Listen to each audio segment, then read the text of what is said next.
கட்டுப்பாட்டை இழந்த பள்ளி வேன் லாரியின் பின்னால் மோதி விபத்துக்குள்ளானதில் ஓட்டுநரும் வேனில் இருந்த 3 பள்ளி மாணவர்களும் காயமடைந்தனர். இன்று நண்பகல் 1 மணி அளவில் வடக்கு தெற்கு நெடுஞ்சாலையின் தெப்ராவ் அருகில் இந்த விபத்து நிகழ்ந்ததாக தெப்ராவ் மாவட்ட மீட்புத்துறை உதவி இயக்குனர் முகமது அசீசி ஜகாரியா தெரிவித்தார்.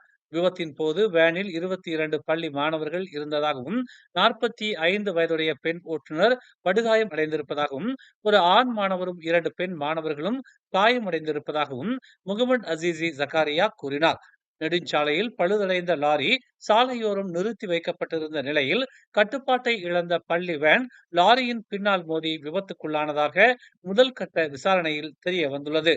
விபத்தில் பாதிக்கப்பட்ட பள்ளி மாணவர்கள் தெப்ராவ் தோட்ட தமிழ் பள்ளி மாணவர்கள் என அடையாளம் காணப்பட்டுள்ளதாகவும் வேன் ஓட்டுநர் மேலதிக சிகிச்சைக்காக மருத்துவமனைக்கு கொண்டு செல்லப்பட்டிருப்பதாகவும் முகமது அசீசி ஜகாரியா கூறினார். விபத்தில் எந்தவோர் உயிரிழப்பும் ஏற்படவில்லை என்றாலும் பாதிக்கப்பட்ட பள்ளி மாணவர்கள் பயத்தில் கதறியதால் அங்கு பதற்றமான சூழல் நிலவியதாகவும் விரைந்து வேனில் இருந்த பள்ளி மாணவர்களை மீட்டு முதல் உதவிகள் வழங்கப்பட்டதாகவும் முகமது அசீசி ஜகாரியா தெரிவித்தார். அரசு ஊழியர்களுக்கு போலி மருத்துவ விடுப்புச் சான்றிதழ்களை தயாரித்து வழங்கும் கும்பலைச் சேர்ந்த 3வரை காவல்துறை கைது செய்துள்ளது.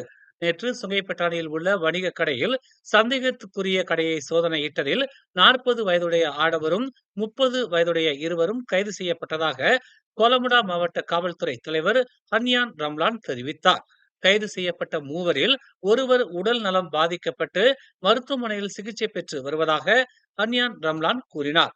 கடந்த மாதத்தில் காவல் அதிகாரி ஒருவர் அரசு மருத்துவமனையின் விடுப்புச் சான்றிதழை வழங்கிய போது அது போலியான மருத்துவ சான்றிதழ் என கண்டறியப்பட்டதாகவும் அதன் தொடர்ச்சியாக இம்மூவரும் தற்போது கைது செய்யப்பட்டிருப்பதாகவும் ஹன்யான் ரம்லான் கூறினார். ஒரு நாள் மருத்துவ விடுப்பிற்கு தலா 25 ரிங்கிட் முதல் 30 ரிங்கிட் வரையில் கட்டணமாக பெற்று வந்ததாகவும் இந்த கும்பல் சுமார் 3 ஆண்டுகளாக செயல்பட்டு வருவதாகவும் ஹன்யான் ரம்லான் கூறினார். பெர்சாத்துவின் போர்டிக்சன் பிரிவு திட்டமிடப்பட்ட தலைமைத்துவ மாற்றத்திற்கு அழைப்பு விடுக்கும் ஒரு தீர்மானத்தை ஒருமனதாக அங்கீகரித்துள்ளது. இதன் மூலம் ஹம்சா ஜைனுடீன் கட்சியை வழிநடத்தும் பொறுப்பை முஹிதீன் யாசினிடமிருந்து பெறுவார் என்று தெரிவித்துள்ளது. தற்போது பெர்சாத்து துணைத் தலைவராக இருக்கும் ஹம்சா கட்சியின் முக்கிய தலைவராக பொறுப்பேற்க வேண்டும் என்றும் துணைத் தலைவர் ராட்சி ஜேடின் கட்சியின் நிர்வாக விஷயங்களை கையாள வேண்டும் என்றும் ஃபதுல் ஹிஷாம் ஷஹாரின் தலைமையிலான பிரிவு முன்மொழிந்துள்ளது. பெர்சாத்துவின் நிர்வாக விவகாரங்களை தற்போது அதன் பொதுச் செயலாளர் அஸ்மின் அலி கையாளுகிறார். பெர்சாத்து தலைவர் முஹைதீன் யாசின் பின்னர் ஆலோசகராகவும் வழிகாட்டியாகவும் ஆக்கப்படுவார் என்று தீர்மானத்தில் கூறப்பட்டுள்ளது. இருப்பினும் ஹம்சா பெர்சாத்து தலைமை பொறுப்பை ஏற்க வேண்டும் என்று வெளிப்படையாக கூறவில்லை. நேற்று நடைபெற்ற பிரிவின் வருடாந்திர பொதுக்கூட்டத்தில் போர்டிக்சன் பெர்சாத்து துணைத் தலைவர் அகில் ஏசாத் ஒஸ்மான் இந்த தீர்மானத்தை தாக்கல் செய்தார். நாட்டை நிர்வகிப்பதில் அரசாங்கம் தவறாக நடந்து கொண்டதாக கூறப்படும் நிலையில் மக்களை பாதுகாப்பும் பொன்னான வாய்ப்பை பயன்படுத்திக் கொள்ள பெர்சாத்து தவறிவிட்டதாக அகில் கூறினார். பெர்சாத்து கட்சியின் ஒழுக்கம் மற்றும் தகவல் தொடர்பு அமைப்புகளை சீர்திருத்தும் போது அதன் பணியில் மிகவும் தீவிரமாக இருக்க வேண்டும் என்று அவர் கூறினார். இதற்கிடையில் இந்த தீர்மானம் முஹைதீனின் தலைமையை நிராகரிப்பது மட்டுமல்ல, பெர்சாத்துவுக்கு 16வது பொதுத் தேர்தலுக்கு முன்னதாக நிலைத்தன்மை மற்றும் தெளிவான திசை தேவை என்பதால் தேவை என்று அகில் கூறினார். நாடு தழுவிய தேர்தல்கள் வேகமாக நெருங்கி வந்த போது கட்சி மிகவும் மெதுவாக இருந்ததாக அவர் சுட்டிக்காட்டினார். முஹைதீனின் அறிவாற்றலை தாங்கள் மதிப்பதாகவும் ஆனால் பெர்சாத்து இப்போது மக்களுக்கு நெருக்கமான பிரச்சனைகளை எதிர்த்து போராட வேண்டும் என்பது தங்கள் கருத்து என்றும் ஏனென்றால் அவர்கள் அதை செய்யும் ஒரு கட்சியை தேடுகிறார்கள் என்றும் அவர் கூறினார். மலேசியாவின் AI தகவல் தொடர்புக்கான வரவிருக்கும் வழிகாட்டுதல்கள் ஊடகங்கள், மக்கள் தொடர்புகள் மற்றும் டிஜிட்டல் உள்ளடக்க உருவாக்கம் ஆகியவற்றில் நிபுணர்களை ஆதரிப்பதற்கான ஒரு முக்கியமான கட்டமைப்பை வழங்கும் என்று தகவல் தொடர்புத்துறை அமைச்சர் டாக்டர் ஃபாமி ஃபஜில் தெரிவித்துள்ளார். செயற்கை நுண்ணறிவு பொது விவாதத்தில் பெருகிய முறையில் செல்வாக்கு செலுத்துவதால் நாட்டின் தேசிய AI சாலை வரைபடத்தை நிறைவு செய்வதையும் நெறிமுறை வெளிப்படையான மற்றும் நம்பகமான தகவல் தொடர்பு நடைமுறைகளை நிலைநிறுத்துவதையும் இந்த வழிகாட்டுதல்கள் நோக்கமாக கொண்டுள்ளன என்று அவர் கூறினார். தொழில்நுட்பம் மனித குலத்திற்கு சேவை செய்ய வேண்டும் என்றும் அதை மாற்றக்கூடாது என்றும் ஃபோமி ஃபாஜில் வலியுறுத்தினார். ஆசிரியர்களின் அதிகப்படியான பணிச்சுமை என்ற நீண்டகால பிரச்சனையை முழுமையாக தீர்க்க ஒரு சிறப்பு குழுவை அமைக்குமாறு தேசிய ஆசிரியர் தொழிற்சங்கமான NUTP கல்வி அமைச்சை வலியுறுத்தியுள்ளது. நாடு முழுவதும் சுமார் 4,18,000 ஆசிரியர்கள் தொடர்ந்து அதிக பணிச்சுமைகளை எதிர்கொள்கின்றனர்.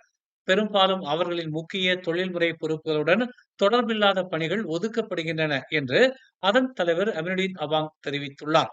கல்வி அமைச்சு உடனடி மற்றும் விரிவான நடவடிக்கை எடுக்கும் என்று தாங்கள் நம்புவதாகவும், இந்த பிரச்சனை பல ஆண்டுகளாக நீடிக்கிறது என்றும் அவர் தெரிவித்தார். ஆனால் பல ஆசிரியர்கள், குறிப்பாக அடிமட்டத்தில் இன்னும் கற்பித்தல் அல்லாத பணிகளை செய்ய வேண்டிய சுமையை உணர்கிறார்கள் என்று அவர் இன்று தெலோக் பஹாங்கில் 2023-2026 அமர்வுக்கான NUTP-யின் இடைக்கால மதிப்பாய்வுடன் இணைந்து நடைபெற்ற செய்தியாளர் சந்திப்பின் போது இதனை தெரிவித்தார். 1500க்கும் மேற்பட்ட மாணவர்களை கொண்ட பள்ளிகளுக்கு ஒதுக்கப்பட்ட கற்பித்தல் உதவியாளர்கள் சுமையை கணிசமாக குறைக்கவில்லை என்று தெரிவித்த அவர், ஏனெனில் பல ஆசிரியர்கள் இன்னும் பள்ளி அலுவலகத்தில் நிர்வாக கடமைகளை கையாளுகின்றனர் என்றும் அவர் கூறினார். அலுவல் வேலை நேரத்திற்கு வெளியே அவசரமற்ற இடையூறுகளை தடுக்க தெளிவான வழிகாட்டுதல்களையும் NUTP கோரியுள்ளது. பள்ளி நிர்வாகிகள் அல்லது மாவட்ட கல்வி அலுவலகங்கள் ஆசிரியர்களை பெரும்பாலும் வாட்ஸ்அப் அல்லது டெலிகிராம் மூலம் தொடர்பு கொண்டு வழக்கமான வேலை நேரங்களில் செய்யக்கூடிய பணிகளை மேற்கொள்வதாக அவர் தெரிவித்தார். முன்னாள் பிரதமர் முகைதீன் யாசினுக்கு கட்சியின் தலைவராக நீட்டிக்க பெர்சாத்துவின் அடிமட்ட மக்களில் பெரும்பான்மையினரின் ஆதரவு இன்னும் இருப்பதாக அதன் தகவல் பிரிவு தலைவர் துன் ஃபைசால் இஸ்மாயில் அசீஸ் தெரிவித்துள்ளார். பெர்சாத்துவின் துணைத் தலைவர் ஹம்சா ஜைனுடீன் கட்சியின் தலைமை பொறுப்பை ஏற்க வேண்டும் என்றும், அதற்கு பதிலாக முகைதீன் யாசின் ஆலோசகர் மற்றும் வழிகாட்டியாக பொறுப்பேற்க வேண்டும் என்றும் கோரும் தீர்மானத்தை போர்டிக்சன் பெர்சாத்து ஒருமனதாக அங்கீகரித்துள்ள நிலையில் துன் ஃபைசால் அசீஸ் இவ்வாறு தெரிவித்துள்ளார். பெர்சாத்துவின் தலைமையகம் கட்சியின் 202 பிரிவுகளால் நிறைவேற்றப்பட்ட அனைத்து தீர்மானங்களையும் இன்னும் தொகுத்து பரிசீலித்து வருவதாக துன் ஃபைசால் கூறினார். நாடு முழுவதும் உள்ள தங்கள் பிரிவுகள் முறைசாரா முறையில் தங்களுக்கு தெரிவித்ததன் அடிப்படையில் பெரும்பான்மையான அடிமட்ட உறுப்பினர்கள் முகைதீனின் தலைமையையும் 16வது பொதுத் தேர்தல் வரை அவர் கட்சியை தொடர்ந்து வழிநடத்த வேண்டும் என்பதையும் முழுமையாக ஆதரிக்கின்றனர் என்று அவர் திட்டவட்டமாக தெரிவித்தார். பிரதமர் அன்வார் இப்ராஹிமின் ராஜினாமாவை தொடர்ந்து வலியுறுத்துவதும் 16வது பொதுத் தேர்தல் வரை கட்சியை வலுப்படுத்துவதும் தான் பெர்சாத்துவின் இப்போதைய கவனம் என்று அவர் ஒரு அறிக்கையில் தெரிவித்துள்ளார். மேலும் செய்திகளை தெரிந்து கொள்ள தமிழ் மலர் நாளிதழை பாருங்கள். எங்களோடு இணைந்திருக்க மலர் டிவியை பதிவு செய்து கொள்ளுங்கள். உறவுகள் மகிழ்ந்திட விருப்பம் மற்றும் பகிர்வு சேவையை சொடுக்கிடுங்கள்.